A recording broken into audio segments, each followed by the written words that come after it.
You have to realize that when you take a medicine or a drug, even though that medicine or drug is changing the chemistry in your body, it's upregulating some genes, it's changing some things in your homeostasis, it's your body that's solving the problem. It's taking directions from the drug, the genes are changing, and your body is reorganizing itself to create that new positive state of homeostasis. And so you have to respect your body and really understand that you are the one creating the health internally.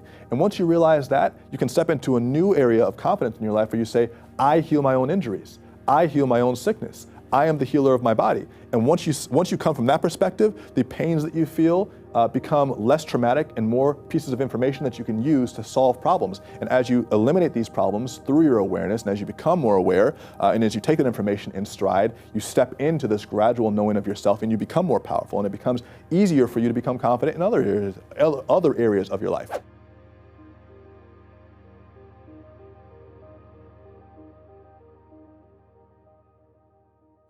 Today is a very special presentation. It's actually the first time I'm unveiling some of this new material. It's stuff I've been working on quasi-secretly for my new book, and I'm really, really excited and grateful to be here in CreativeLive today. It's something I've been working for a long time, and also excited to have you guys here. So thank you so much for being here. So, oh, that's such a nice picture.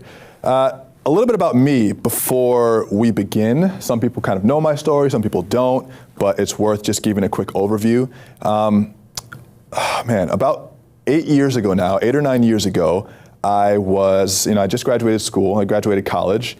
I graduated college in 2009.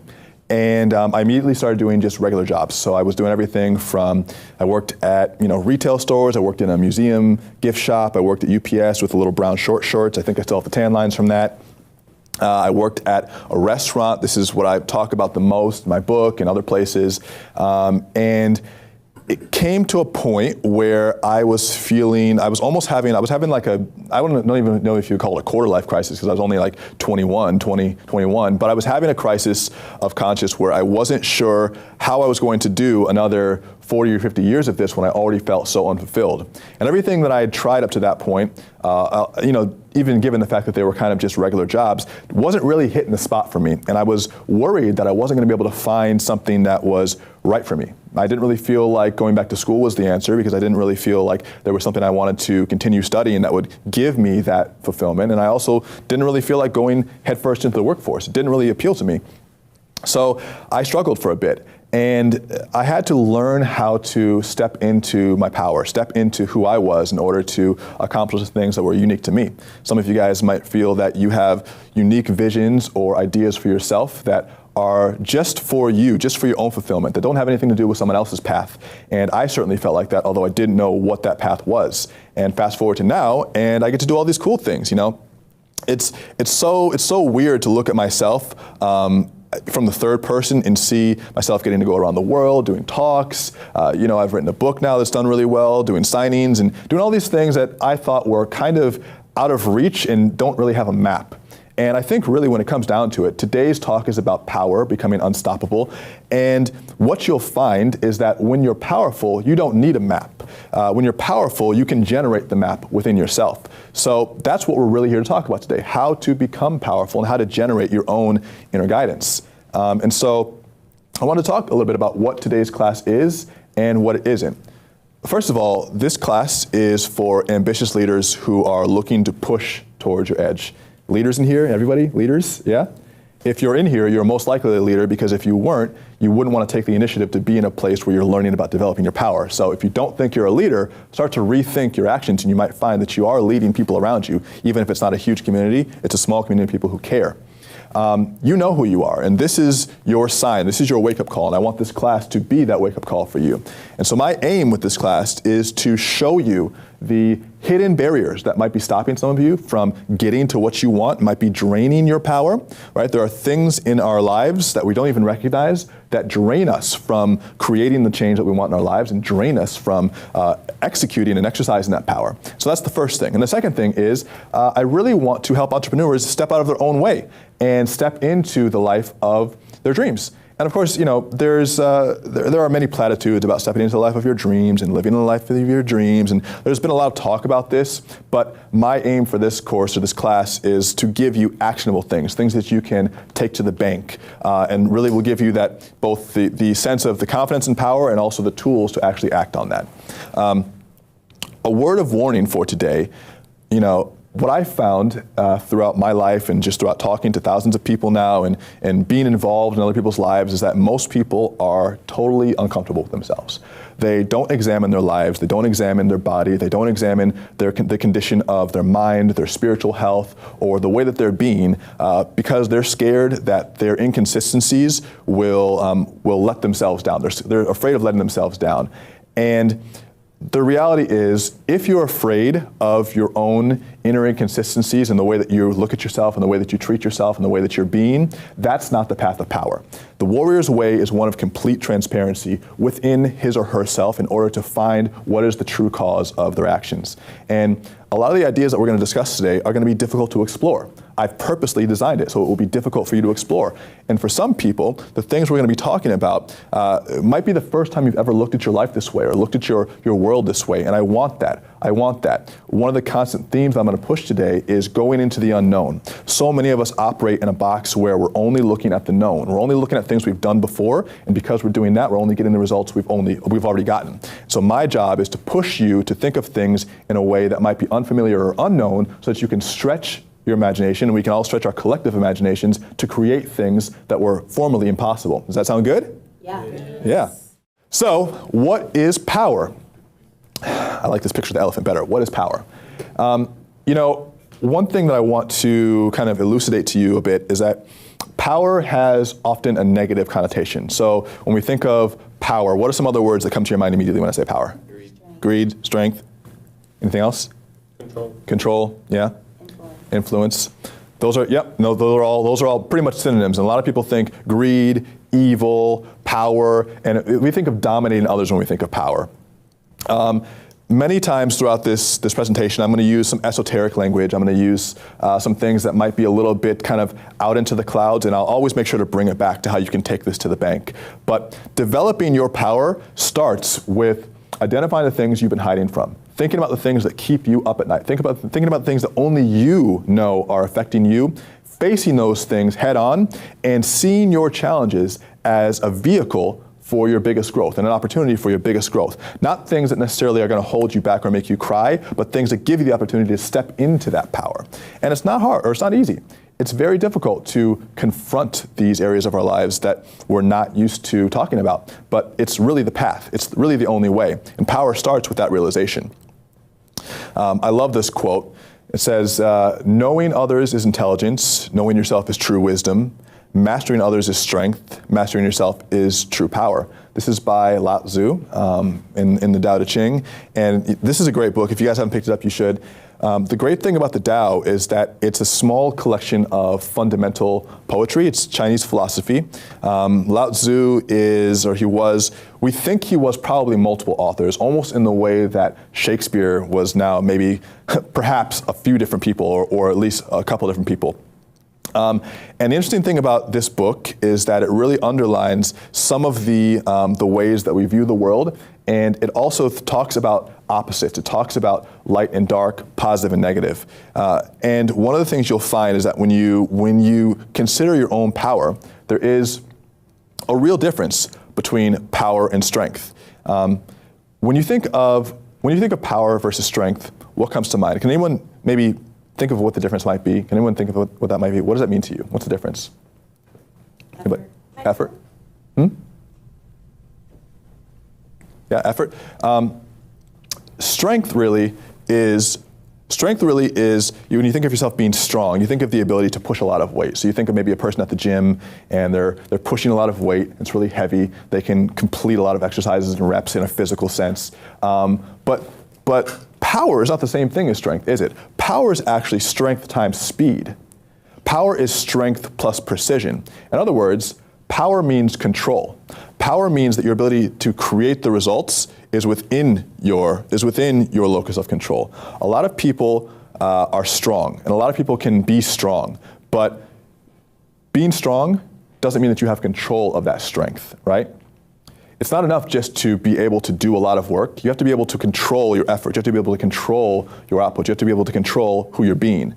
And so a lot of us will build up our entire lives around one particular strength. We'll focus on one area of our lives. We'll try to get as good as we can in one area, but we'll find other areas of our lives are falling apart. And it's because we're not really developing our power.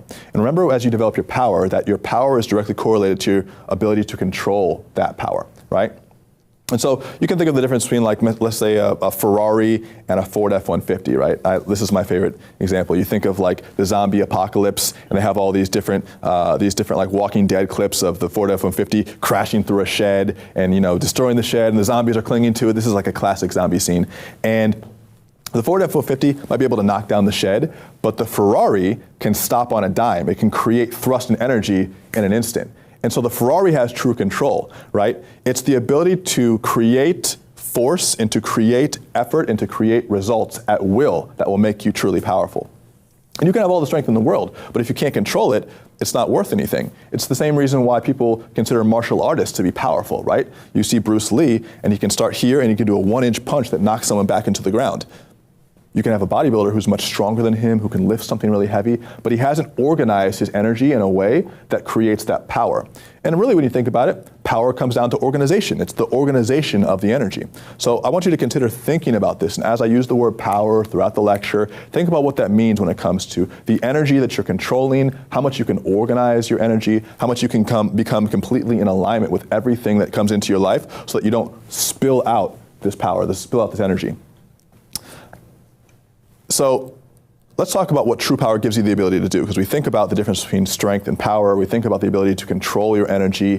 What does true power mean? So true power means that you're able to identify and create the circumstances that you want in your life quickly.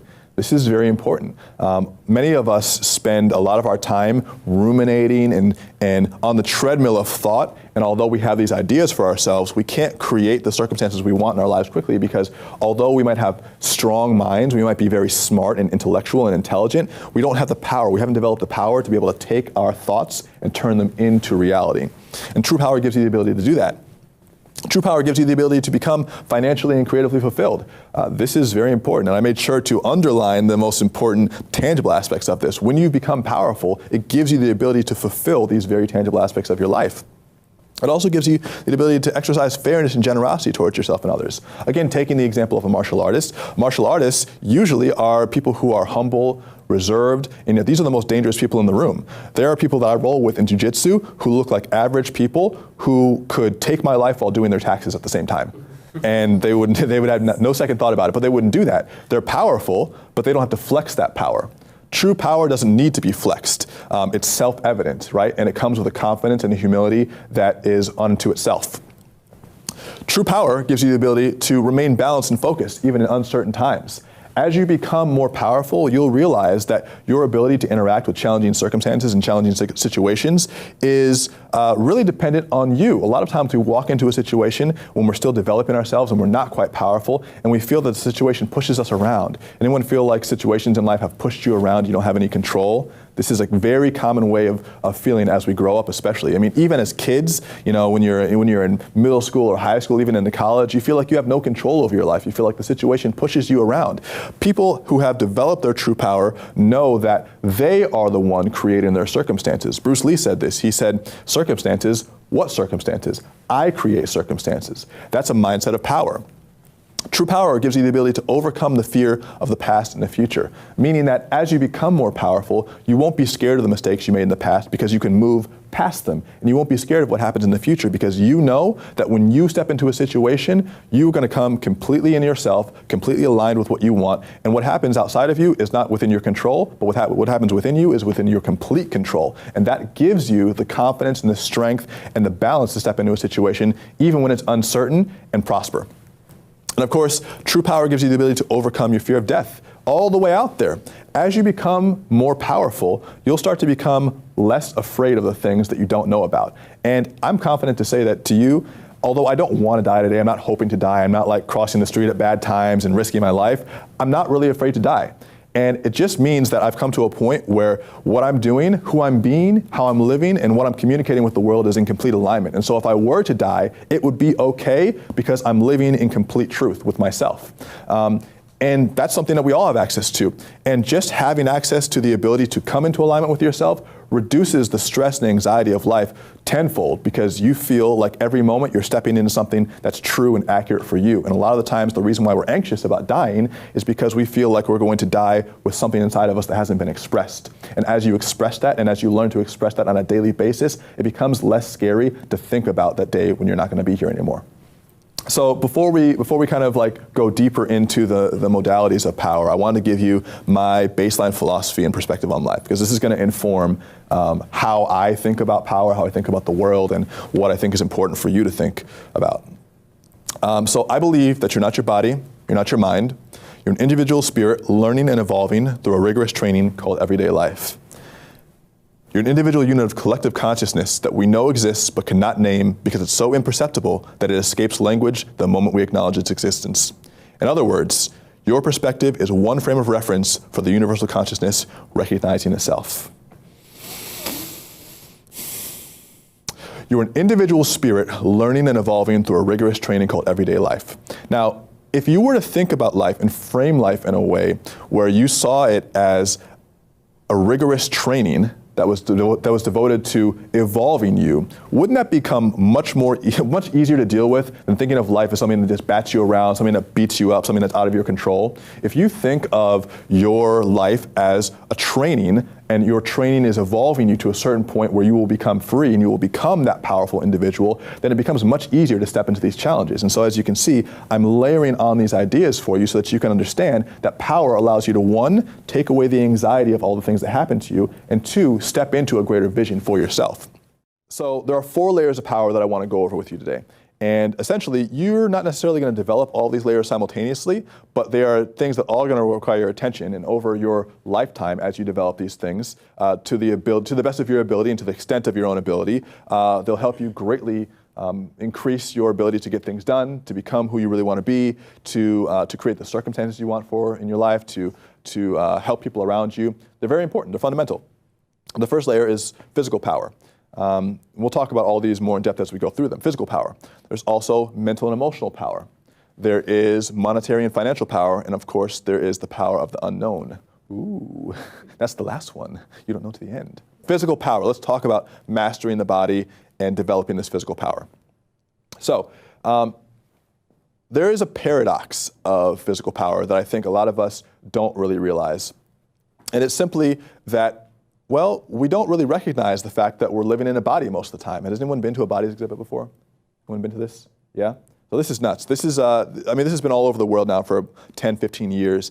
And it's essentially an exhibit where they strip down tons of different corpses and show you all the insides. And they have them on all these crazy positions. They got them like playing tennis. They got one sitting on the toilet. They got one split down the middle. They got one, just dancing, so you can see what their muscles look like in motion. Some of them, they'll like take out their stomach lining so you can see the spine. Other times they'll like put the intestines and they'll have the guy holding his own intestines. It's crazy. It's kind of actually traumatizing now that I think about it. Seeing it as like a kid in middle school, I'm like, I don't know, should I have seen that? But I guess I should have. It's good. But the crazy thing about this exhibit is that as you're looking at it, you're not looking at it and thinking, oh, wow, that's me. I have all that stuff too. You're like, these bodies are weird. But that's you, And so we have this disconnect of being able to see other people have bodies and being able to see the anatomy of things, read about books, understand that there is a physical body, and yet we don't really compare ourselves to those in a way where we feel like we're one with that. When I saw this exhibit as a kid, I couldn't wrap my head around the fact that what I was looking at was also inside of me. And it's almost as if we were given a car when we were, 0 years old. And we're given no owner's manual. And for the first 30 years of our lives, a lot of us are driving this car, smashing into things, breaking it, not maintaining it, not putting any oil in it. And then by the time we finally get, to 25, 30, 35, sometimes even 40, we think, oh crap, like I have to actually start maintaining this thing. And by then, we're actually going back and we're trying to get back to baseline because we haven't even tried to maintain our physical body. And we don't treat it as an object of great resource and great value that it is. And a lot of times we're playing catch up later into our lives. And so it's something to start thinking about now. How are you really treating your body? How are you respecting the body? How are you considering it? Are you even in touch with it? It's something that's really important, and as you develop your physical power, it's a part of that process.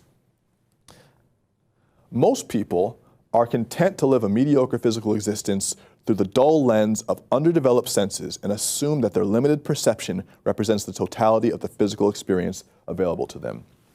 You know, you eat things without recognizing that you're getting allergic to them. You are sitting in postures all day, and even though it's hurting your back, you don't put together two and two and realize that maybe I shouldn't stand like that or sit like that anymore. We're consciously and unconsciously going through things with our body, and we're not appreciating the fact that there's another level to live. You know, think about it like this. Sometimes you can be so disconnected from your physical sensations that you can walk around all day having a migraine and not put together two and two that maybe I'm dehydrated. You know, or you'll go to the bathroom and you'll pee and it's bright yellow and you'll be like, that's weird, and you'll just walk away. You got to drink some water. You know, you'll have to do things to change the output.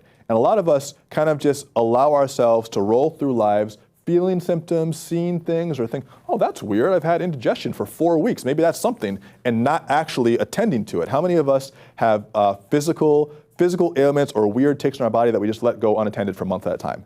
Yeah? We kind of just let it occur. We said, oh, it'll work itself out, and maybe it will, but shouldn't you know what's going on? It's something to think about. A lot of the reason why this happens is because we start with deep programming. So as children, we basically start off doing the things and treating our bodies in the same way that our parents do. And you know, this isn't a knock on our parents, this is just kind of the reality of life. We start off by eating the things our family eats, going to activities that our family goes to, behaving in the way that our family behaves. And so it creates this ingrained subconscious behavior system where we don't remain aware enough about what we're doing to make any changes until we're already so deep in the hole that now we have to take corrective action. And so really, you know, it can be a weird fight back to the middle as you get older. It's the same thing with TV. I mean, if you think about the thousands and thousands of hours that kids absorb, and that even as adults we absorb through television. You look at like the commercials. I was looking at, it was like I can't even believe they still have Fruit Loops commercials on anymore, but I was watching a commercial, it was Fruit Loops. I was thinking to myself, you know, this isn't even really food. It's more like food stuffs, because there's nothing actually in Fruit Loops. They just take whatever is edible that you can physically process in your body, and then they put sugar on it, and then they like pack it into a form. It's not actually food, but we're taught to believe that these things are the things we should be eating. We're taught to believe that these are the ways we should behave, and it becomes something that's ingrained. And so it's a really hard line to cross. And so basically, what this comes down to is we don't start with much bodily awareness. You know, you eat things without recognizing the allergic reactions that you have. We go through our lives kind of like banging up the car. It's almost like, you know, as kids, we're constantly scraping our knee, not realizing it and walking on. We treat our adult lives like that as well. We don't start with much nutritional awareness as well. A lot of our habits are locked in by the time we get to a point where we can even recognize that they're habits. And what's causing this on a global, or what happens on a global scale, is that this causes now not just individual, but culturally trends of sickness, trends of mismanaged health just based through misinformation. We spend a large amount of our adult lives being programmed by these things, and now we can see that 40% of Americans, and there's 100 million Americans, are obese. And this isn't about aesthetics. This isn't about how you should look. This is more about what happens when an entire culture doesn't create a meaningful context around food and around the way that we treat our bodies, so that now a large proportion of those people have a serious physical illness. Because we know obesity really isn't about the obesity as much as it is the things that the obesity causes: diabetes, heart disease, and all these different ailments that create big problems in our lives. And then as a culture, it now becomes normalized. And when we normalize things like this, it changes our programming. So it all starts from the ability to see that these things are programs and back out of them.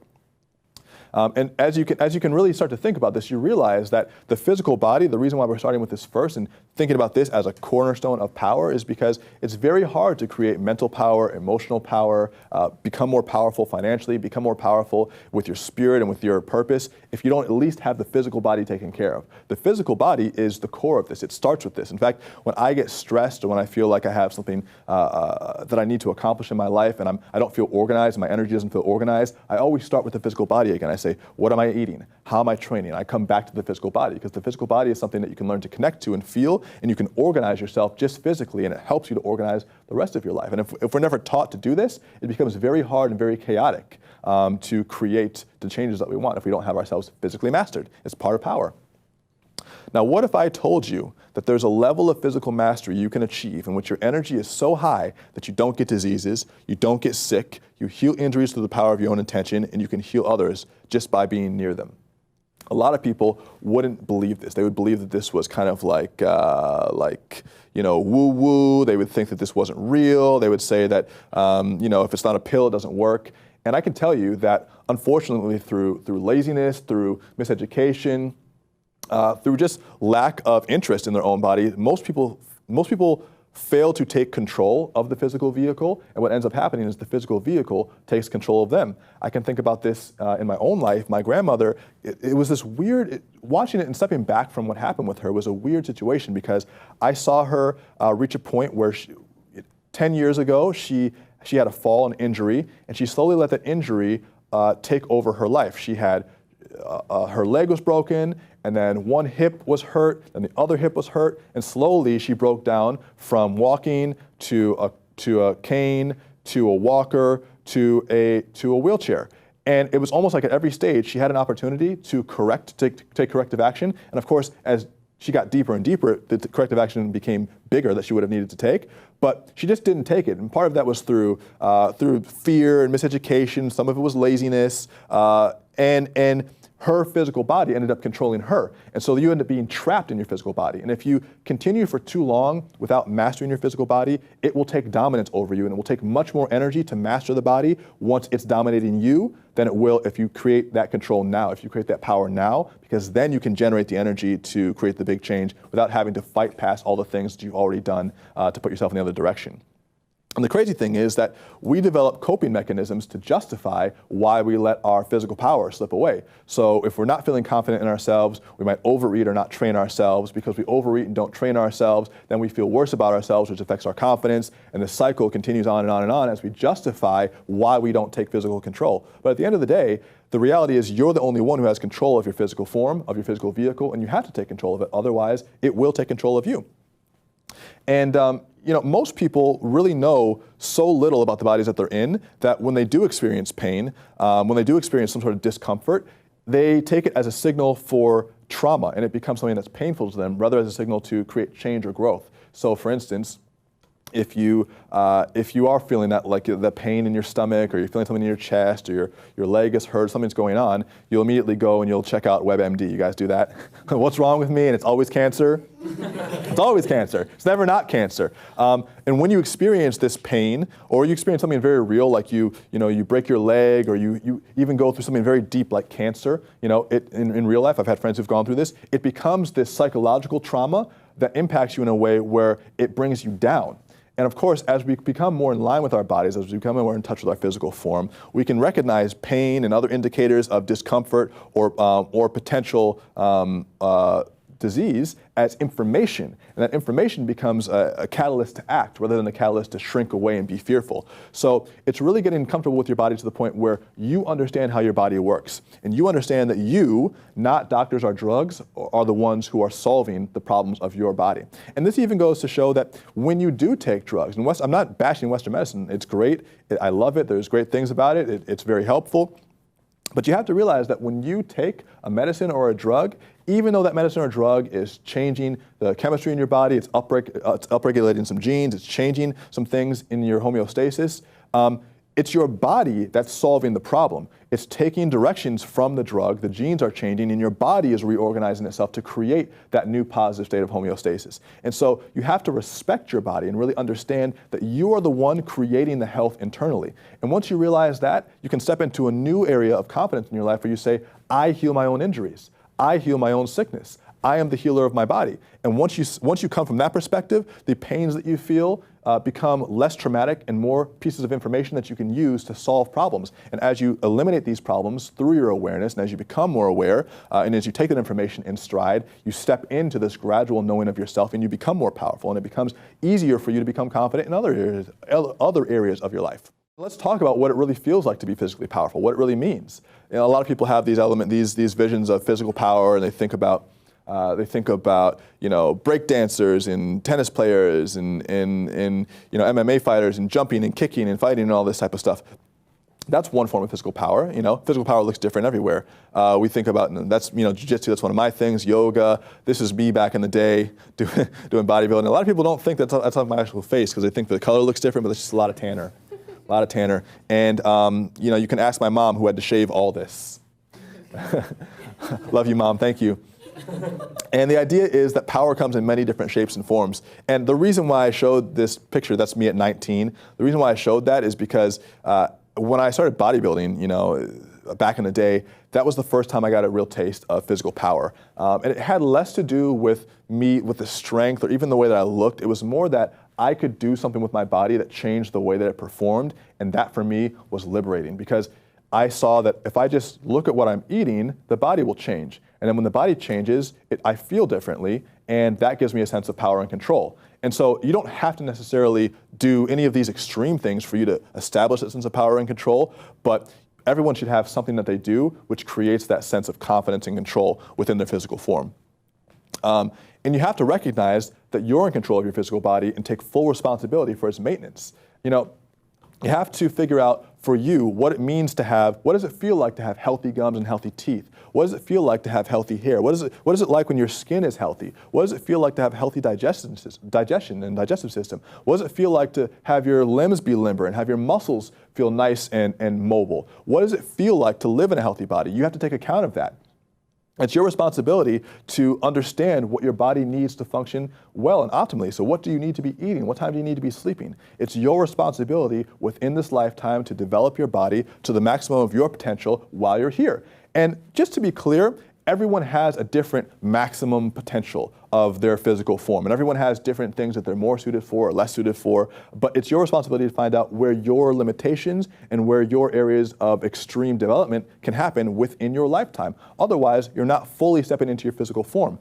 And there are going to be times when it's going to be uncomfortable to step into that physical form, but that pushing past that discomfort and pushing to your edge is what's going to take you to that place of physical power. And it's your job to figure this out, to understand what it's like to be in a completely healthy body and to care for yourself accordingly. And let's talk about what I call the peak physical experience. And it's not really just me who calls it the peak physical experience. It is Abraham Maslow, who is an incredible philosopher, psychologist, and thinker.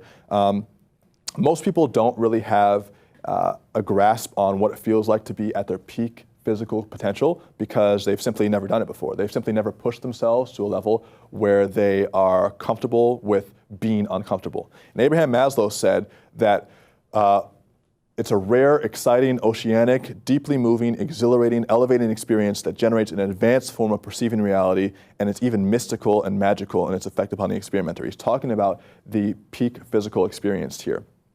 And when you are able to push yourself to a level of peak physical experience in an athletic pursuit or in something that allows you to tax your body to a peak physical state, you will begin to feel not just a physical, but a psychological and a physiological change in your state. And the interesting thing about this is a lot of athletes feel like this. That's why you get like a runner's high when you're running, and you feel like you could just go for hours. That's why for me, when I'm training jiu-jitsu, my mind goes completely blank and I'm just training.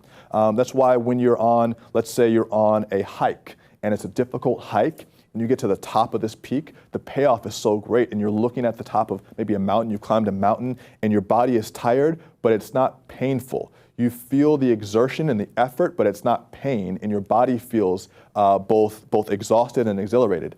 And the interesting thing about peak physical experiences is that you have to be in great shape to experience them, right? So if you're starting off at a place where you don't have a lot of physical power, it's going to be harder for you to have a peak physical experience because your body hasn't adapted to pushing itself to that place. And once you gradually, over time, adapt yourself to push to that place and you can have more peak physical experiences, you'll understand why peak physical experiences are so life-changing, so earth-shattering, so, as Maslow would say, mystical and magical, because they really do create a new sense of being in your body. When you can push yourself to your limits, you will feel like you're both inside your body completely and outside your body. And it becomes a very rewarding experience, but you have to get to a point where it starts with understanding what is good for your body, maintaining your health, understanding what your body needs to be healthy, pushing yourself gradually over time, and then becoming the master of your body by being able to push it past the things you thought were previously capable, it was previously capable of. Let's talk about normalizing health over sickness. So let's see, here's a question. How many people have taken like a basic prescription drug for just like a sickness or having a cough in the past year or something like that? Yeah, basic stuff. This is so normal in our society. This is so normal to immediately run to the medicine cabinet. And I think part of that's cultural and part of that's an over-reliance on things that are outside of us.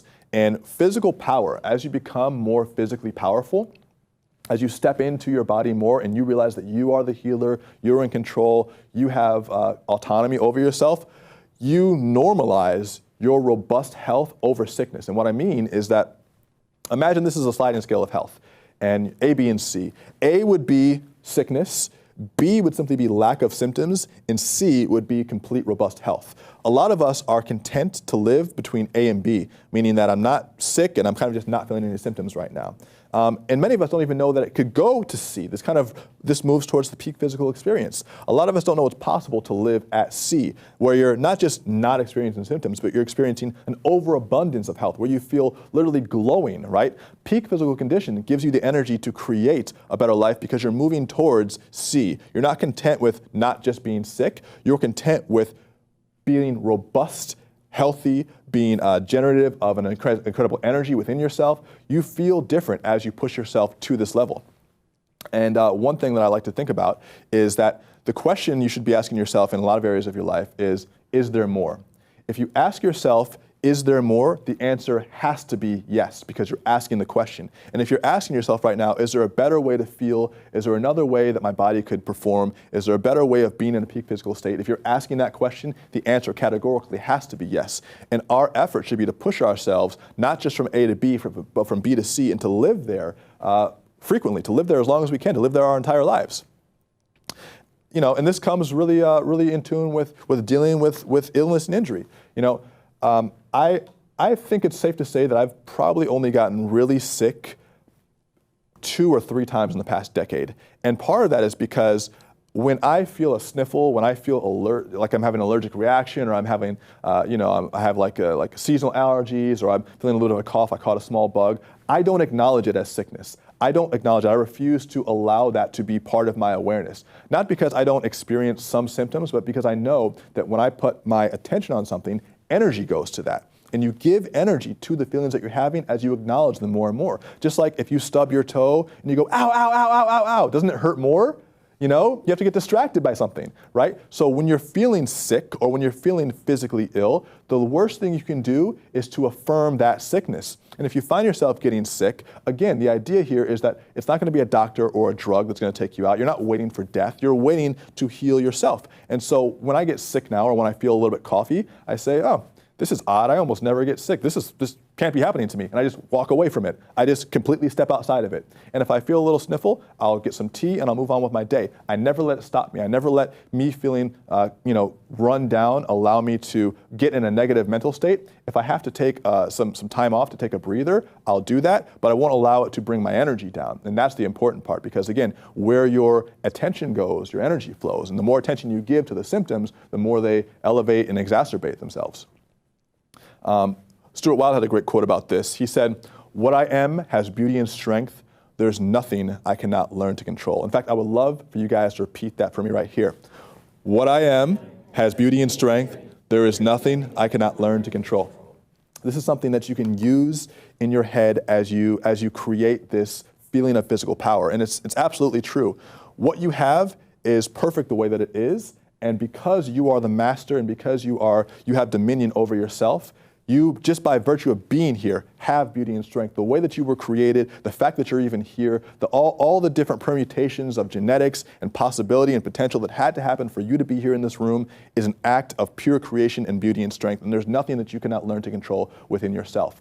And if you have some resistance to that thought, then that represents a barrier for you to push past, not a truism. If you have a barrier to believing that you do have that beauty and strength innately and that you cannot learn to control things, then if you have a barrier to that, it's something you need to push past, not accept. And it's hard to do this, but this is why we're here. This is why, as leaders and as creators, we're here purposely developing our power. It's not going to be easy, and that's why most people stay asleep and don't develop it, but our job is to push past that so that we can lead others. Our job is to become bigger so that others can see us by example, and not even so that we can preach down to them, not so we can say, look what I've done, but just to show them through example, through the way that we live and through the way that we act, what's possible, and let them come to us and them say, wow, you're looking healthier now.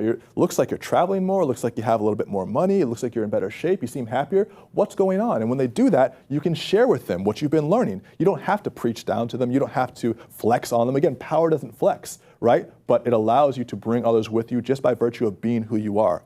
Don't you see how that's the greatest trait a leader can have? Just being by example what it is that you want to communicate, right? You share with who you're being what you want to contribute to the world. You don't have to preach. In fact, most of the people who are preaching are the ones who are still working on themselves assiduously. And it's the same thing with our children, right? When our children are sick, we have to affirm health and not sickness. My little cousin the other day came to me and he was like, oh, I'm feeling so sick. I think he was going for the sympathy pull. He's like, I'm feeling so sick and, I'm coughing and my nose is runny. And I said, Jaden, I've never seen you get sick in your life. Is this the first time you've ever been sick? I said, you are the picture of health. You're so strong. How are you sick right now? And he's like, and he straightened up his back. He kind of sucked the mucus back up into his nose and he's like, you're right, I am strong. I don't get sick. And 30 minutes later, he was running outside and playing. And it's where your attention goes, your energy flows. And we have to be able to, from a very young age, affirm the health of our children and not the sickness. But we have to be able to affirm our health. And we have to be able to affirm the fact that if we get sick or we feel like we have a sniffle, again, that's a minority case, that's an outside case because we are the picture of health. I typed in the stock image thing, confidence, and this is what came up. Confidence. True physical power will change your perception of the world. And as your confidence in your physical body increases, so will your confidence in other areas of your life.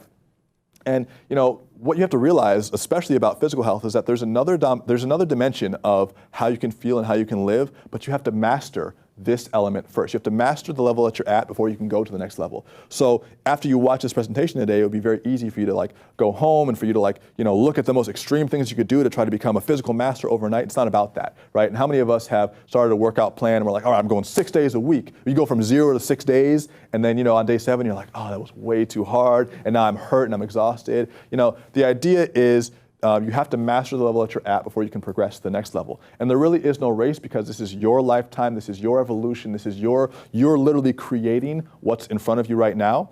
So there is no race, and as you master the levels, the new ones will gradually unlock for you.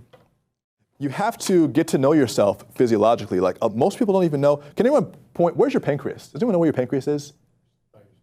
Yeah, somewhere in there, right? A lot of people are I did this at an event a couple of weeks ago, just testing this material out, and someone literally said, here. I was like, you're gonna have a hard time mastering your physical body if you think your pancreas is here, Just getting to know yourself physiologically, right? The more familiar you are with the sensations in your specific body, the easier it will be for you to, again, interpret information and not create trauma out of it. And so what I do is I'm making sure that I'm always keeping a pretty good baseline on what's happening in my body. This on the side right here is it's called a DEXA scan. Essentially what it is just a scan of the muscle mass and the bone mass and just physical, like the outside, the exterior of my body, and it has fat tissue and total mass, lean tissue, bone minerals, and I do this, every 3 to 5 months, 3 to 6 months, 3 to 5 months, just to keep a pulse on where I'm at. And as a baseline, there are a couple things that you want to do. The first thing is just schedule a blood test and get all your important hormones and indicators checked out. Don't just settle for a physical. I went to a physical a couple years ago, and she legit took out one of those like knee knocker reflex testers. She tested my knee. Okay, that works well. Okay, other one works well. And then she looked in my eye, she looked down my throat, she did the little cuff to check my blood pressure. She's like, "You're good." I'm like, "How do you know I'm good?" All you did was, what does this do? What does the reflex checker do? And they tried to get my blood to get some blood tests run, and the phlebotomist stuck me 4 times, and she was like, "I can't really get to a vein, but everything else looks good." I'm like, "What do you mean it looks good? You know, what do you mean?" So you have to take control over your health internally too, with your blood tests. A lot of times, doctors only check for things that either insurance covers or things that are giving you direct issues right now. But you have to get a whole blood panel done. So now, a couple times a year, twice a year, I'll get my entire blood panel done. I'll get my blood sugar checked. I'll get my lipids checked. I'll get my hormones checked, my testosterone, just to make sure everything is good. And at least, you at least have a baseline. If it's not good, or if there's a room for improvement, you need to know that, right? It doesn't mean just because you don't look at it like you're an ostrich burying yourself in the sand that something's gonna happen or it's gonna be okay because you're not looking at it. You have to at least know. And that way, you know what, if you are doing well, you can actually have more confidence in yourself and say, what I'm doing is working, this is good. You have a baseline. It's not that expensive to get your blood checked. Same thing with a DEXA scan or some other type of physical benchmark. You know, this is a DEXA scan is like a low-level X-ray, which they tell me is not cancerous, but it's a low-level X-ray, and it just takes your physical stuff. But you can do like water immersion, you can do calipers, whatever it takes to just measure what's going on with your physical body. It's not about necessarily having a certain aesthetic appeal, although if you want that, that's fine. It's about having benchmarks for where you're at so that you can either make plans for where you're going or at least maintain what you enjoy. It's just about understanding what's going on with your body, getting the lay of the land.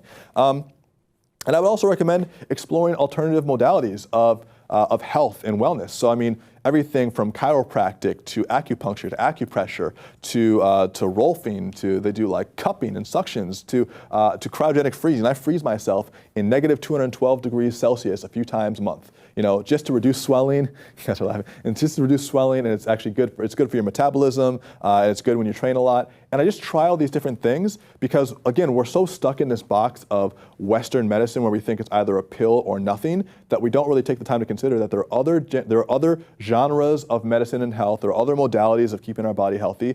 And also, don't believe everything you read. Don't believe all the Amazon reviews. Don't believe all the Yelp reviews. Figure out what works for you, and if acupuncture works for you, then it works for you. It doesn't matter. Joe Dispenza wrote a really good book, and he talks about basically, it's called You Are the Placebo, and the whole idea behind that book is that it doesn't matter if what's in your head is made up or real. If it makes you feel better, then it's working. It doesn't matter. If you take a sugar pill and it changes your symptoms, then it changed your symptoms. You can have scientists and eggheads all day going, well, it doesn't release the same hormones, or you could say, oh, actually, this actually wasn't an antidepressant, but I feel less depressed now. So maybe I'm actually making this up in my head and I have the power to create my own wellness, right? So try things that you think might help you, experiment with things, understand that there are many ways to approach health and heal your body, and get creative with it, right? And this is kind of how I think about diet. You know, when I think about diet, my maxim on diet is observe and test, don't obsess. There are so many different ways to eat now. You know, there's so many different types of diets. There's paleo, there's vegan, there's vegetarian, there's low carb, high carb. There's all these different ways that you can change the way that you eat based on some sort of manual or some sort of book. And my maxim of this is you don't have to follow any one specific regimen. It's more about being able to test things so that you begin to have some awareness, right? A lot of people have pain associated with the word diet because they think it means losing weight, struggle, hard. Elron knows this. Losing weight, struggle, hard, uncomfortable, not going to be able to eat the foods that I like. They have all these negative associations with it. But the reality is, as a practitioner of health, as someone who's looking to master their physical form, the most powerful way to approach this is, I'm gonna try a bunch of stuff. Become a vegan for 2 weeks. You're not gonna die, you're not gonna lose your muscle, see what happens. You know, try adding a lot more greens and see if that helps your digestion. I know it's helped for me. Try taking out some meat. Try adding more protein. Try different things. And you can follow some of the things that are in the books. You can make your own stuff up. The deadliest thing you can do is to never try anything new for the rest of your life and eat the way your family ate because that's the way that they've always eaten, right? Can anyone relate to this? Anyone have these habits where they're eating the way they've always eaten because that's the way their family ate, because that's the way their family ate, because that's the way their family ate? You know, it's the quickest way to not make great, fantastic changes in your life. And you know what, honestly, like I didn't try to do this, but just eat all this stuff. This is all the good stuff. Lots of healthy fats, avocados for the win, eggs. They got some almonds there, some blueberries. Yeah, eat all the colors. That's actually mostly what you should be eating. But you know, no dogma here, but mostly what you should be eating. And yeah, experiment with stuff. Have fun with it. It doesn't have to be a chore. And take some time to look at what you're eating and consider if it's actually food or not. If it comes in a box or sealed in a package, it's probably not food. If it comes frozen, it's probably not fresh. If it is, you know, it doesn't have to be expensive to be real food, but the cheaper it is when you're trying to save money on food, that should be the last thing you try to save money on. There's lots of things you can save money and skimp on. What you put into your physical body shouldn't be one of those things, you know? And so eat the highest quality food you can within your budget, right? There are gonna be times, and by the way, you know, I still have ice cream, I still eat pizza, I still eat the things I enjoy eating, but if you're balanced it to a point where most of what you're putting into your body is really, really good for it, your body is so powerful and so forgiving that you can pretty much get away with eating some really good stuff as long as you're feeding it mostly good stuff. You know, it's just like any relationship. Give it a lot of attention and sometimes you can ignore it a little bit, you know, so. Hope that's true. Training. So here's the thing about training too. A lot of people have this idea that they're going to find the thing that they really love and it's going to be so much fun. And you know what? On the macro level, I want you to find something physically that you enjoy, that you really, really like doing, that you love seeing yourself progress in. But just know that on the micro level, on the day-to-day, it's usually not going to be fun. You're going to have to do it anyway. That's exactly how I feel about jiu-jitsu. Like, I go there, I'm training there at least 3 times a week, and I'm doing weights the other like 2 or 3 days. And every time I go into jiu-jitsu, especially when it's in the morning, I'm like, you know, I don't really feel like getting choked right now. It's, you know, it's like 8 o'clock in the morning. It would be better if I was in bed. Sometimes on the way to class, I'm thinking about how much I don't want to be there. I'm getting pre-tired by thinking about how exhausting it's going to be to go there and fight a grown man in the morning. And that's just my thing. But you know, there's lots of things you can do. You can dance, you can climb rocks, you can lift weights, you can do Zumba. On a macro scale, it should be really fun. On a micro scale, you should know that you should be pushing past that pain threshold. Because remember, we're looking for the place where we find that physical mastery and we're having that peak physical experience. And the peak physical experience can't come when you're not putting out peak physical effort, when you're not really exerting yourself. So you see those guys at the gym who are like on their phone doing leg extensions or like this, like, oh yeah, cool, totally. And you can't have a peak physical experience like that. You have to actually connect with it because your body and your brain are connected in a very specific way. And if you're not focused on what you're doing and exerting yourself in a very meaningful and productive way, then you're not going to get to that peak physical experience. And then they wonder why they're not changing. So you have to really dedicate yourself to something physically, and you'll start to see the results. And the results might even come psychologically before they come physically. And it doesn't mean it's going to be fun, but overcoming yourself in that way on a consistent basis is what's going to take you from where you are to where you want to be. And again, we're pushing into the unknown here. How can you expect yourself to have a better level of physical performance and feel better in your body if you're not willing to do things you've never done before? It's impossible. So consider that as you start to think about the things you want to change.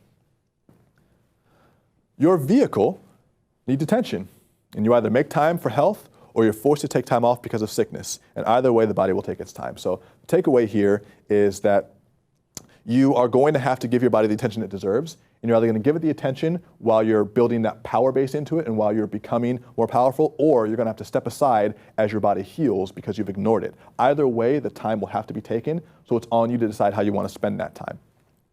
And so, just quick review here. So, creating physical power requires physical awareness. Physical power normalizes robust health over lack of symptoms. So again, we're looking to push into the unknown, push into the area of robust health rather than always feeling like we're just not sick. And of course, your body is an outward manifestation of your inner world, and so you have to care for it accordingly. The things that happen to you and the way that you feel is the result of what you're putting into your body and how you're treating it internally. So that's something you have to consider at all times. So some quick recommended reading for you, 3 books. that I think would be worth your time to get. These two are bigger concepts. This one is more pure physical body stuff. So The Force by Stewart Wilde, The Tao Te Ching by Lao Tzu, and Engineering the Alpha by John Romaniello. Those are great book recommendations that will help you on your quest for physical mastery. So the other day I got pretty sick, and I had a hard time, like I was talking to you actually when this was happening and you were explaining this concept, and I had a hard time like differentiating between what was actually like real sickness and what was just in my mind, and like letting the symptoms control my energy. So can you explain a little bit of difference, like how you kind of see, okay, this is a time when you need to take time out, and like this is the time when you're just being a slave to your thoughts? Yeah, I mean, that's a great question. And I think there are levels of sickness. So you can acknowledge the symptoms without allowing them to control you. And some of the time that means that you're going to be able to move past them. So sometimes you can feel a little bit sick and you can push past it. Other times you can take some downtime for yourself, but not allow it to reduce your mental energy, right? So it's okay if you're feeling very sick to lay down and allow your body to recover, but sometimes that becomes a negative spiral where you're like, I'm so sick, how long am I gonna be sick for? Hope this doesn't last for too long. Oh, I think I feel another pain that I didn't feel before coming on. Like, are there stronger medicines I can take? Like, maybe I'll just sleep this off. You know, there's a difference between acknowledging the physical pain and feeling that resistance and then allowing yourself to spiral. And so what I was basically just telling you was like, don't allow it to become a spiral. And most sicknesses, if you're already treating your body right, can resolve themselves very quickly. And part of this is, as you develop your physical power, you'll just get sick a lot less. It won't happen as much. And when it does happen, it'll be a surprise. You'll be like, oh, I haven't felt like this in years or months. Like, this is weird. And the thought that it's weird and abnormal will almost halfway kick the sickness out the door anyway. You're like, this doesn't happen to me. It's gone. You know. So as long as you don't go into like self-criticism or the negative spiral, that's where you want to be. And then if you feel like you need a rest, do it, because you don't have to be masochistic to like, create physical power. You can still take time for yourself. You can be compassionate for yourself, but just don't let it spiral. With your concept of pushing through, especially with physical training, reaching your physical peak performance, how do you tie in rest and recovery into all of that? Yeah, I mean, you're pushing yourself to your peak while you're there, while you're doing the training. So for me, I mean, and remember too that like your ability to push past certain levels of discomfort increases over time. So in the beginning, as you're learning to push yourself, you're going to need more rest and recovery because your body is not used to taking it to that level because it's new. And you'll find that you can start to intuitively listen to what's hurting, what's sore, what is feeling a little bit more overexhausted. And I mean, I know I had this as I was learning to develop my own bodily awareness. So when I was lifting weights really heavy in the beginning of my bodybuilding career, and I was like 18, 19. I started when I was 17, so 17, 18, 19. I didn't know how to differentiate between being just exhausted from a good session and like overtrained, possibly hurt. And a lot of times what happens is people jump into exhaustive physical training and they don't understand their different body signals, so they'll push so far into the red that they'll end up hurting themselves or injuring themselves, and then they'll have to take a long period off, and also with that will come some negative mental trauma of last time I worked out I hurt myself, so I don't want to hurt myself anymore, or this was too hard. So I think what it is it's the consistency over time, understanding where your different levels are so that you can know when to push. So now, for instance, when I train, because I've trained for many years now and because like I'm used to what my body feels like, I know if I'm in a state where I can really push to my full potential. So there will be some times when I'm training, especially if I've had a really long week and it's, I'm training at night and I'm exhausted for other reasons, where I'll go and I'll say, I could push to my full potential tonight, but that wouldn't be wise, because you'll understand where your body is at and you'll be able to make decisions in real time. The idea is you want to have a consistent practice of pushing to your potential, but you don't always want to be burning yourself out. So it just means that you have some sort of discipline where you have the potential to push yourself into the unknown. It doesn't mean that every time you train, you have to go to your max, because that's setting yourself up. And you have to realize too, your body changes from day to day. So, I'll think of it from a weightlifting example. Some days I can lift more than others, not because I got weaker overnight, but because of what I'm eating, because of how much sleep I got, because of where I am mentally. And as you start to become more aware of this stuff, you think, oh, it's not that I got weaker today. I'm not going to get down on myself. It's that, I didn't get much sleep last night and I didn't really eat that well before the training session, so my body can't physically do it. But again, that becomes bodily awareness. And you think, okay, what have I been eating? How have I been sleeping? How am I feeling? How can I adjust that? And then over time, you can push yourself more consistently.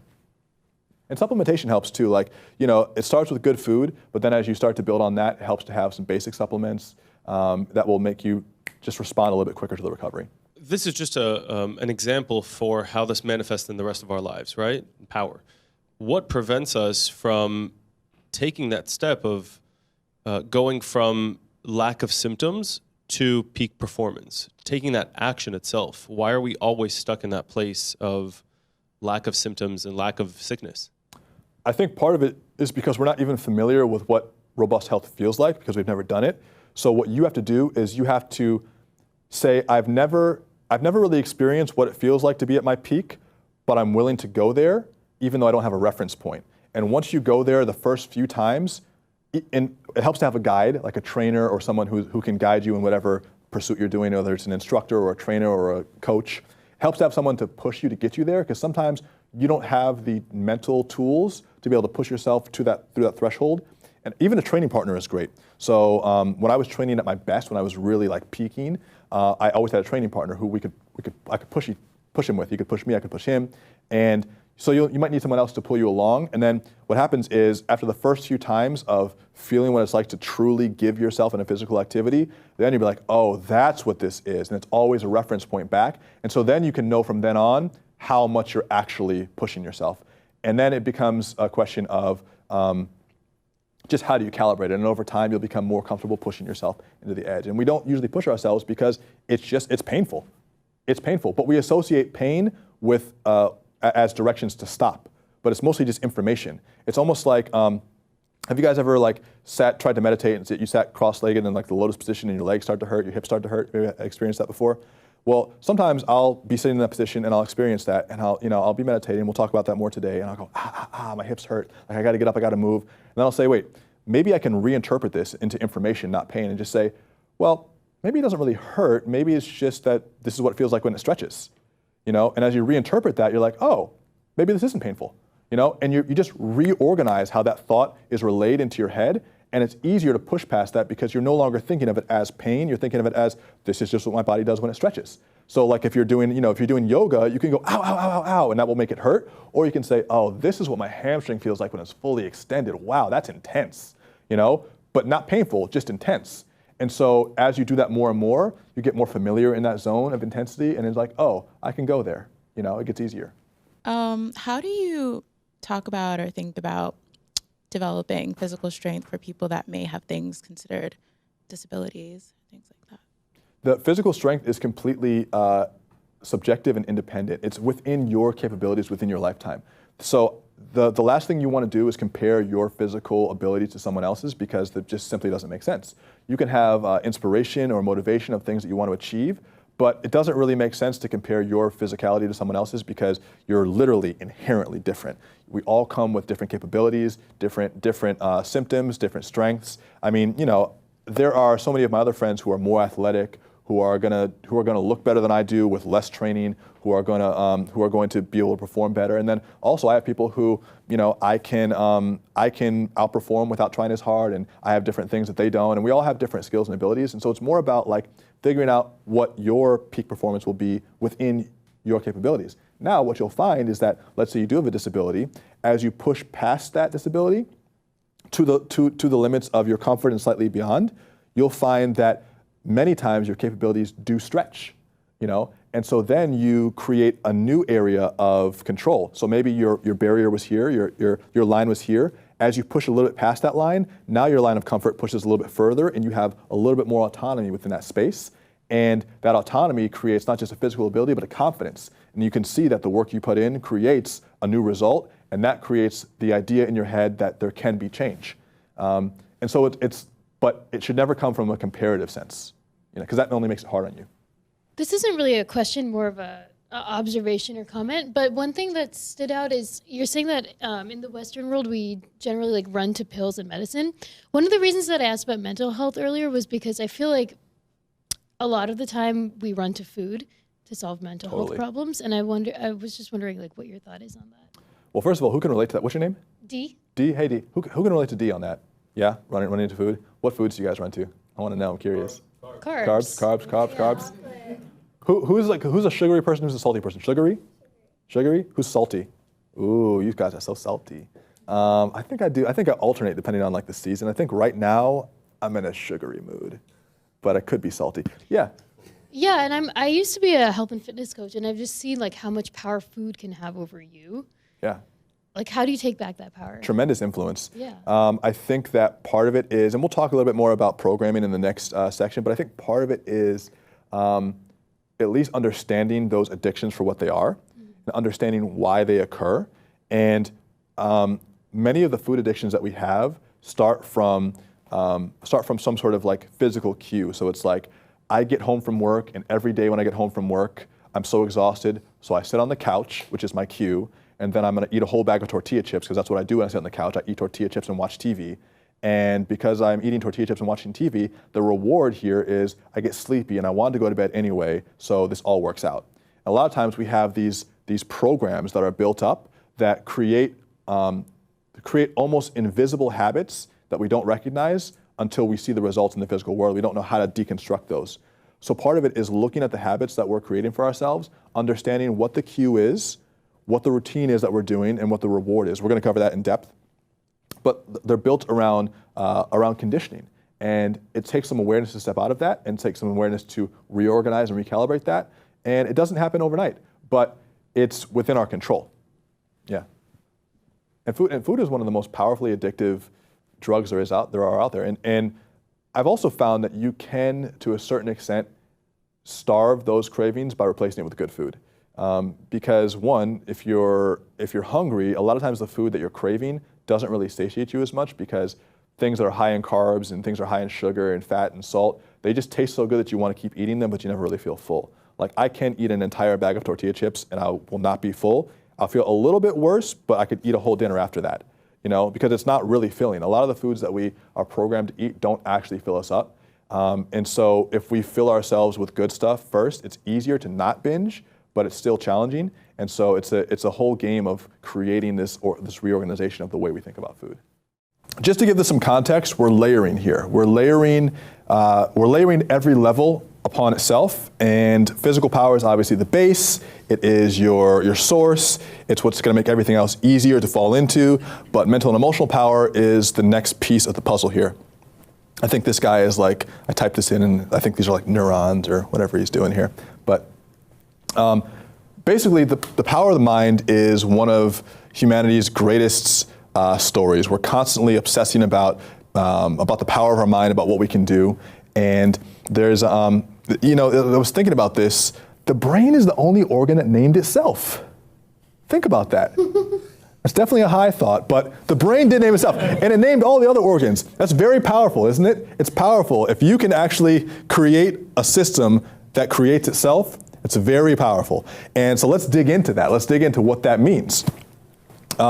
This is a great quote by Tracy Goss. I absolutely love her. She said, "Power is determined by the speed with which you can declare something possible and move that possibility to reality." Who can relate to that? The idea that you can declare something as possible and move that possibility to reality represents the quantum of power that you have. And there's another great one too by James Allen. I love this. "Mind is the master power that molds and makes, and man is mind, and evermore he takes the tool of thought, and shaping what he wills, brings forth 1,000 joys, 1,000 ills. He thinks in secret, and it comes to pass. Environment is but a looking glass." Does anyone want to give a crack at kind of what that means to you? Anybody? What does this mean? What does it mean to say, he thinks in secret and comes to pass, environment is but a looking glass, shaping the mind? Right?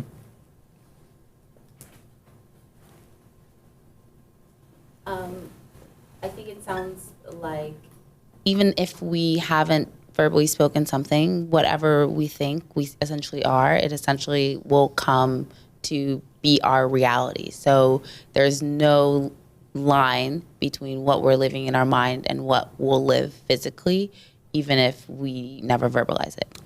Absolutely. That's absolutely what I think that means. And how many of us can experience having thought something and having felt a certain way and then seeing that created in the real world? Yeah? It's kind of scary to think about, and so it's easier to say that it doesn't work like that. It's easier to say that's not how it works, but if you really look at the way that your behavior has functioned over the course of your life and the way that you've approached situations, you'll often find that the way you're thinking and feeling greatly, greatly affects the results you have in the physical world. So this isn't something to just brush off. And what is the mind?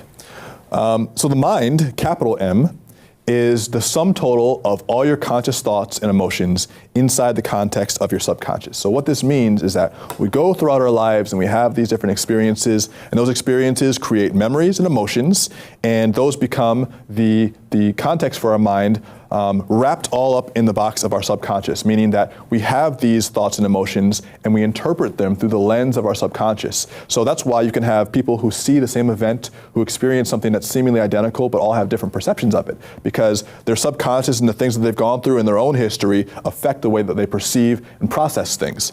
And our thoughts and emotions make up the sum of the things that are inside of our mental toolbox.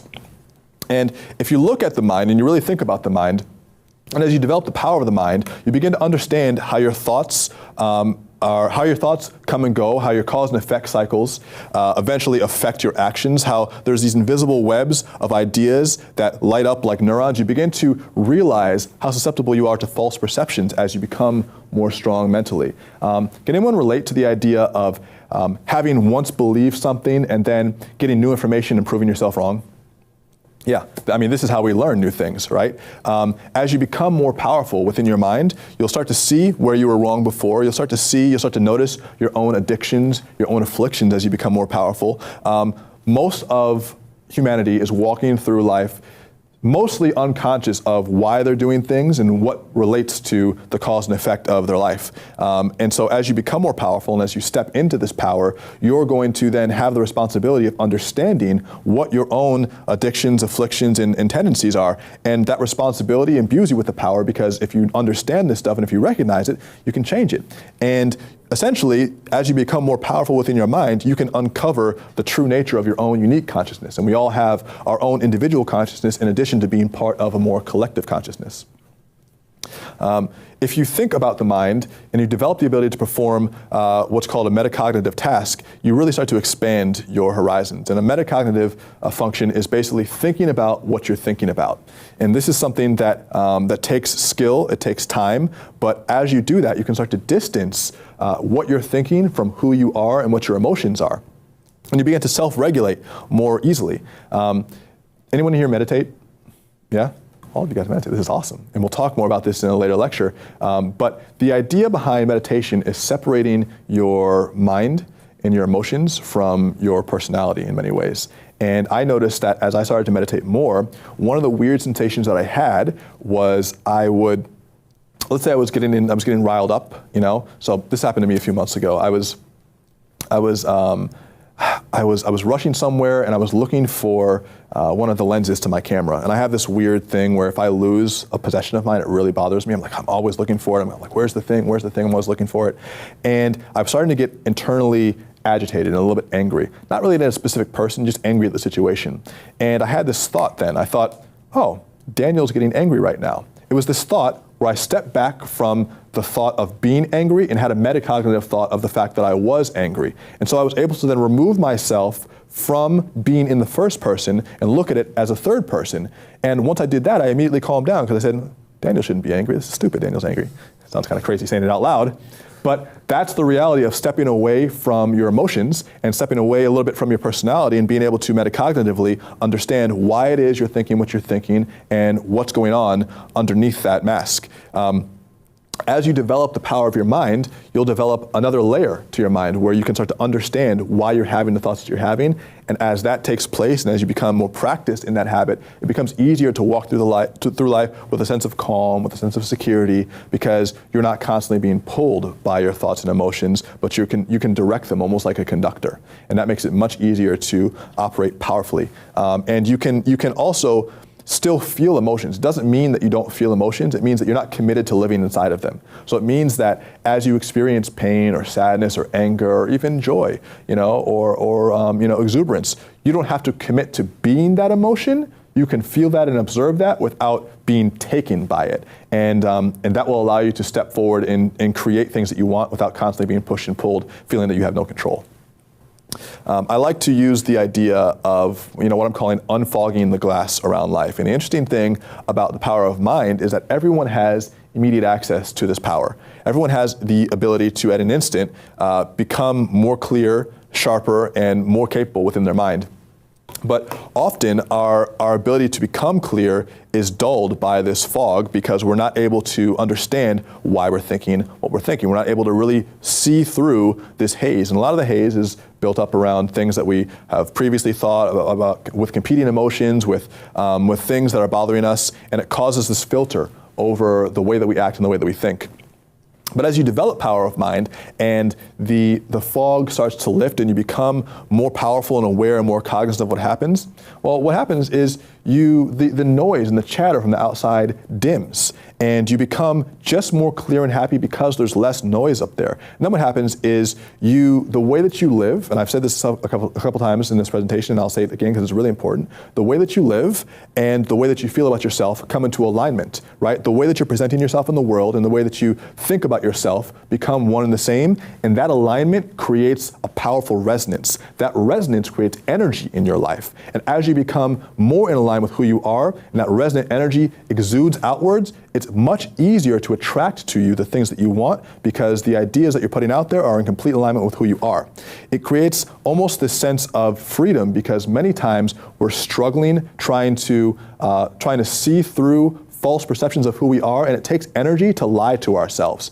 The more you lie to yourself, the more energy you spend on maintaining that lie, and in some levels you don't even know that you're lying to yourself. And as you shed that lie and you free up the energy that it was taking to maintain that lie, you have more energy available to create a better life. Does that make sense?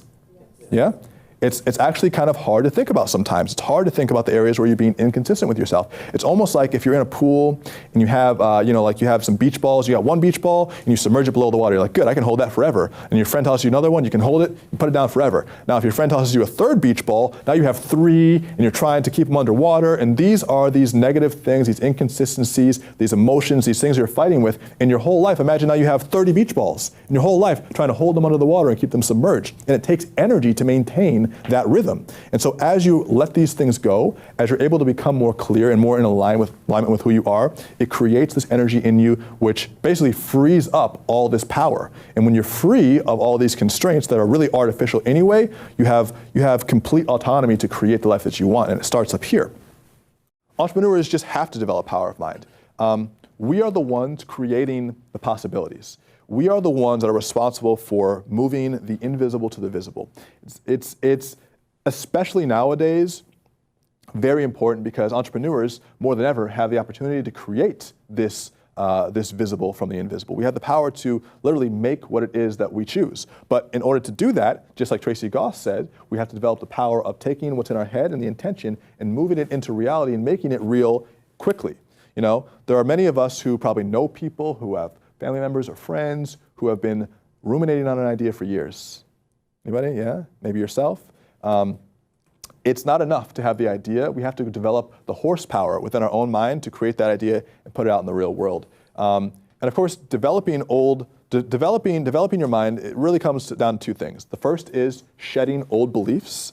So this kind of like the idea of the beach balls and the energy, releasing that. It's shedding old beliefs. And the second thing is building new frameworks for creating that powerful mind. And so we're going to talk about both of those within the context of today.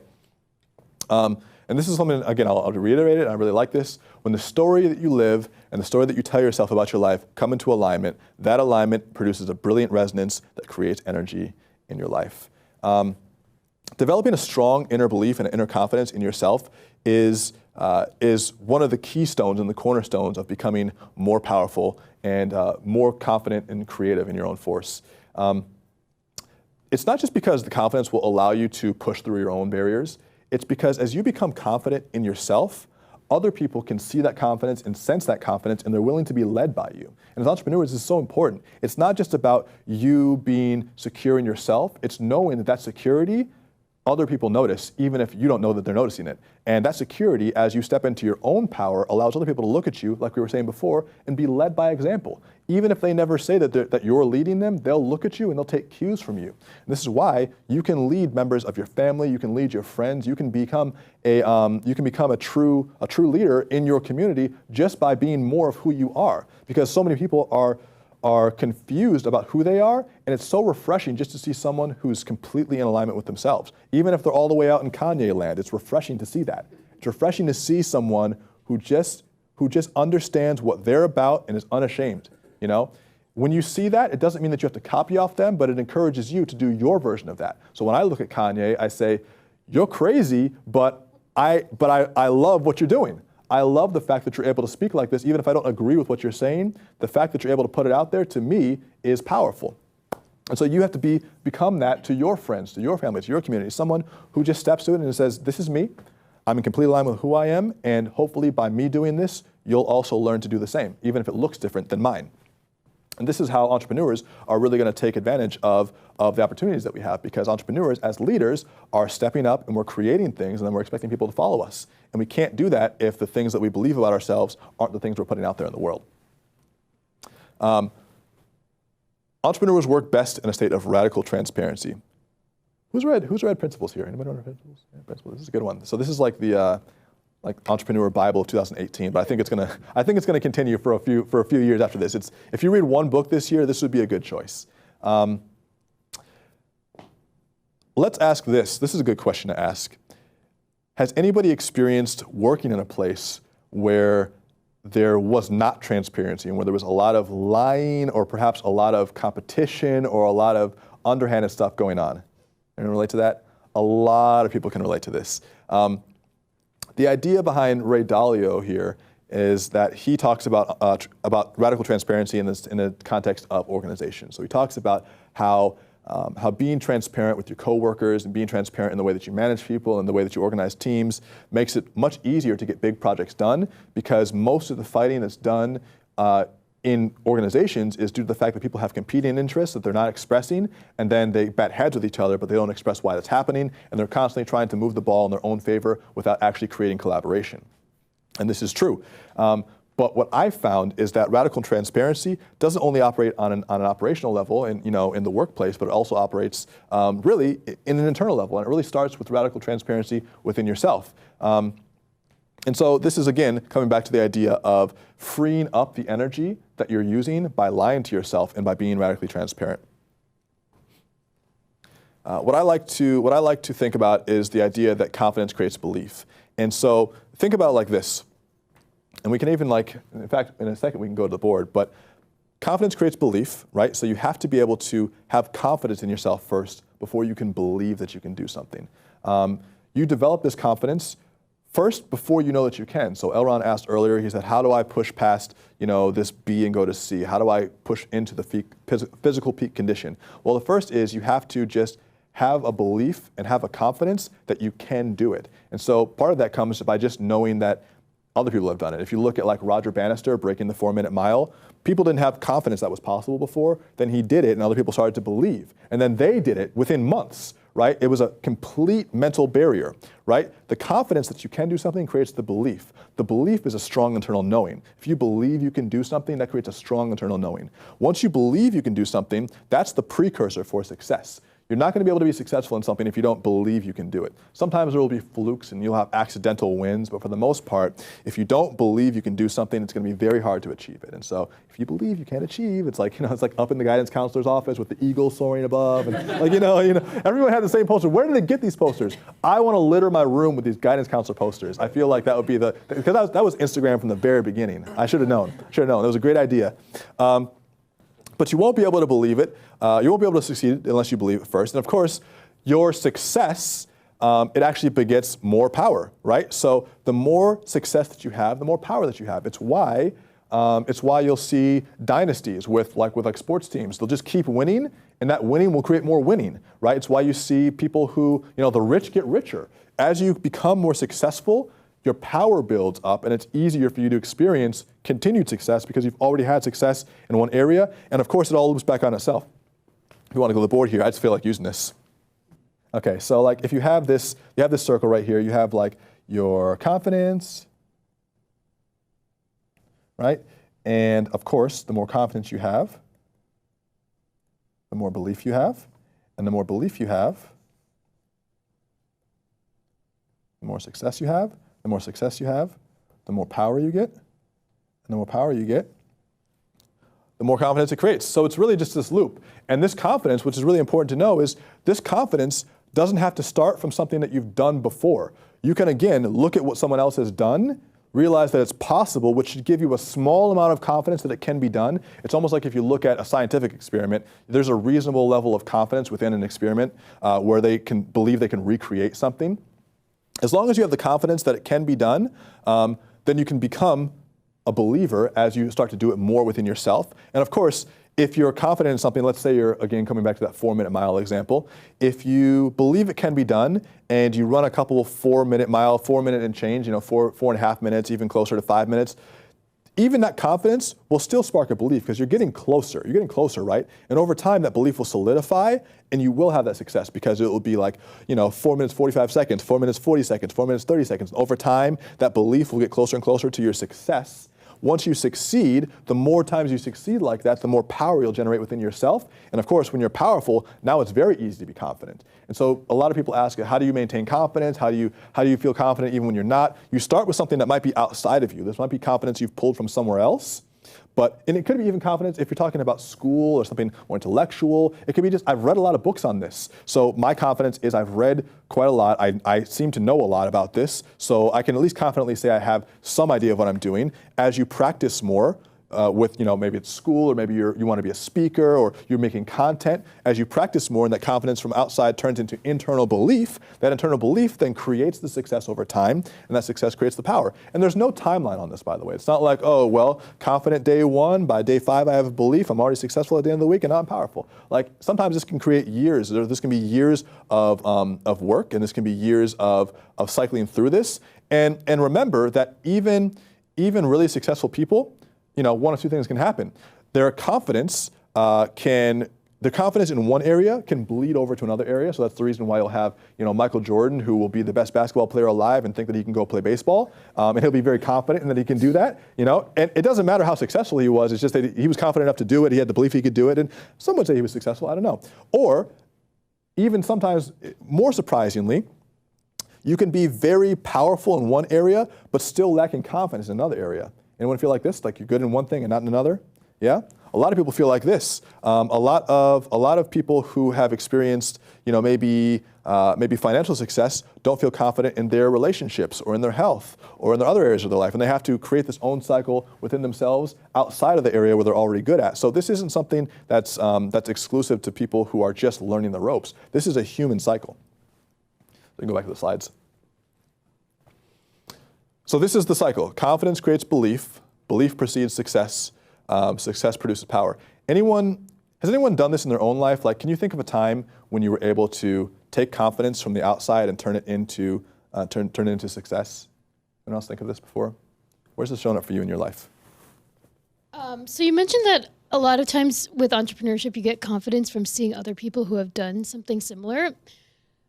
How do you do that when, the whole point of entrepreneurship is to do something new, right? Sure. So how do you balance that? How do you do forge something new when other people haven't done it before? Well, I think that what you do first is there's always training wheels, right? So you do something that someone else has done before to create some confidence that you can do something. And then as you create more of those models, even if someone else has done that before, what you do is you create the confidence in yourself that you can create results. And over time, you're like, well, I've tried these different business models, they've worked, and I haven't tried this new one, but I've had success in the past. And so that creates confidence, and it becomes easier to be confident in the unknown. when you had success in the known.